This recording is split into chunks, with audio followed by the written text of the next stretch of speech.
Petrol diesel ಬೆಲೆ ಏರಿಕೆಯನ್ನು ಹಿಂಪಡೆಯಿರಿ. ಗಾಯದ ಮೇಲೆ ಬರೆ ಎಳೆದಿರುವ ಕೇಂದ್ರ ಬಿಜೆಪಿ ಸರ್ಕಾರಕ್ಕೆ ಹೇಳಿ ಧಿಕ್ಕಾರ. ಗಾಯದ ಮೇಲೆ ಬರೆ ಎಳೆದಿರುವ ಕೇಂದ್ರ ಬಿಜೆಪಿ ಸರ್ಕಾರಕ್ಕೆ ಹೇಳಿ ಧಿಕ್ಕಾರ. ಜನರನ್ನು ಬೀದಿ ಪಾಲು ಮಾಡುತ್ತಿರುವ ಕೇಂದ್ರ ಬಿಜೆಪಿ ಸರ್ಕಾರಕ್ಕೆ ಹೇಳಿ ಧಿಕ್ಕಾರ. ಈಗ ನಾಗಲಕ್ಷ್ಮಿ ಅವರು ನಿಮ್ಮನ್ನು ಉದ್ದೇಶಿಸಿ ಮಾತನಾಡ್ಬೇಕಂತ ಕೇಳ್ಕೊತಾ ಇದ್ದೀವಿ. ಏನಿದು ದಿನೇ ದಿನೇ ಈ ರೀತಿ ಹೆಚ್ಚಳ ಮಾಡ್ತಾ ಇರುವಂತದ್ದು ಬರೀ ಏನೋ ₹1 ₹2 ತಂದು ಅನಿಸ್ಬೋದು ನಮಗೆ. ಇದು ಬಹಳ ಎಲ್ಲಾ ಕ್ಷೇತ್ರದ ಜನಸಾಮಾನ್ಯರ ಕೊಂಡ್ಕೊಳ್ಳುವಂತ ವಸ್ತುಗಳ ಮೇಲೆ, ರೈತ ಕಾರ್ಮಿಕರ ಮೇಲೆ ಇದು ಭಾರಿ ಪ್ರಮಾಣ ಬೀರುತ್ತೆ ಅನ್ನುವಂಥದ್ದು ನಮಗೆಲ್ಲ ಗೊತ್ತಿದೆ. ಒಂದು ಕಡೆಗೆ ಪೆಟ್ರೋಲ್ ಡೀಸೆಲ್ ಅನ್ನೋದು ಇವತ್ತು ಜನಸಾಮಾನ್ಯರ ಒಂದು ಸಮಾಜದ ಒಂದು ನಾಗರಿಕತೆಗೆ ಇದೇನು ದೊಡ್ಡ ಚಾಲನೆ ಕೊಟ್ಟಿರುವಂತದ್ದು. ಇದಿಲ್ಲ ಅಂತಂದ್ರೆ ನಮಗೆ ಬದುಕೇ ಇಲ್ಲ. ಒಂದ್ಸಾರಿ ಪೆಟ್ರೋಲ್ ಡೀಸೆಲ್ ಹೆಚ್ಚಾಯ್ತು ಅಂತಂದ್ರೆ ಎಲ್ಲಾ ವಸ್ತುಗಳು ಏರಿಕೆ ಆಗುತ್ತೆ. ಪ್ರತಿ ಒಂದು ಕೊಂಡುಕೊಳ್ಳುವಂತ ವಸ್ತುಗಳು ಇರ್ಬೋದು, ತರಕಾರಿ ಇರ್ಬೋದು, ಸಾರಿಗೆ ಇರ್ಬೋದು, ಒಂದಾದ್ಮೇಲೆ ಒಂದು ಹೆಚ್ಚಳ ಆಗಿ ಜನಸಾಮಾನ್ಯರ ಬದುಕು ಮತ್ತಷ್ಟು ದುಸ್ತರ ಆಗುವಂತದ್ದನ್ನ ನಾವು ನೋಡ್ಬೇಕಾದಂತ ಪರಿಸ್ಥಿತಿ ಈಗ ಕಣ್ಮುಂದೆ ಇದೆ.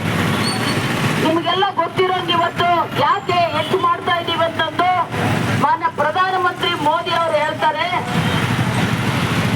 ಏನು ಅಮೆರಿಕ, ಇಸ್ರೇಲ್, ಇರಾನ್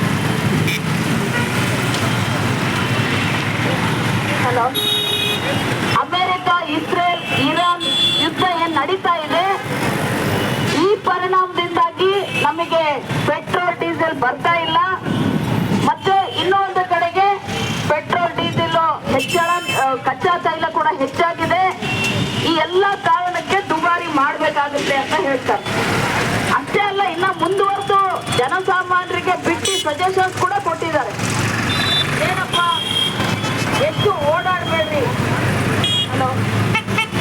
ಹಲೋ ಹೆಚ್ಚು ಓಡಾಡ್ಬೇಡ್ರಿ, ವಿದೇಶಕ್ಕೆ ಹೋಗ್ಬೇಡ್ರಿ. ಇವತ್ತು ಇದರಿಂದ ಎಷ್ಟು ಏನೋ ಪೆಟ್ರೋಲ್ ಡೀಸೆಲ್ ನ ಉಳಿಸ್ಬೇಕು ಅಂತ ಹೇಳಕ್ಕೆ ಹೊರಟಿದ್ದಾರೆ. ಒಂದು ಕಡೆಗೆ ಇವತ್ತು ಸರ್ಕಾರ, ಕೇಂದ್ರ ಸರ್ಕಾರ ಏನ್ ಕ್ರಮ ಕೈಗೊಳ್ತಾ ಇದೆ, ಇದು ಸರಿನಾ ಅಂತ ಕೂಡ ನಾವು ಪ್ರತಿಯೊಬ್ಬರು ಕೂಡ ಆಲೋಚನೆ ಮಾಡಬೇಕಾಗಿದೆ. ಯುದ್ಧ ಶುರುವಾಗಿ ಈಗ ಕರೆಕ್ಟ್ ಆಗಿ 3 ತಿಂಗಳಾಯ್ತು. ಆ ಟೈಮ್ ಇಂದ ಈ ಟೈಮ್ ವರೆಗೂ ಕೂಡ ಏನೆಲ್ಲ ಬೆಳವಣಿಗೆಗಳಾಗಿದೆ ಅಂತಂದ್ರೆ ಒಂದ್ಸರಿ ನಾವು ಕಣ್ಣಾಯಿಸಿದ್ರೆ ಇವತ್ತು ಕೇಂದ್ರ ಸರ್ಕಾರ ತಗೊಂಡಿರೋ ಕ್ರಮ ಎಷ್ಟು ಸರಿ ಅನ್ನೋದು ತಪ್ಪು ಅನ್ನೋದು ನಮ್ಗೆ ಅರ್ಥ ಆಗುತ್ತೆ.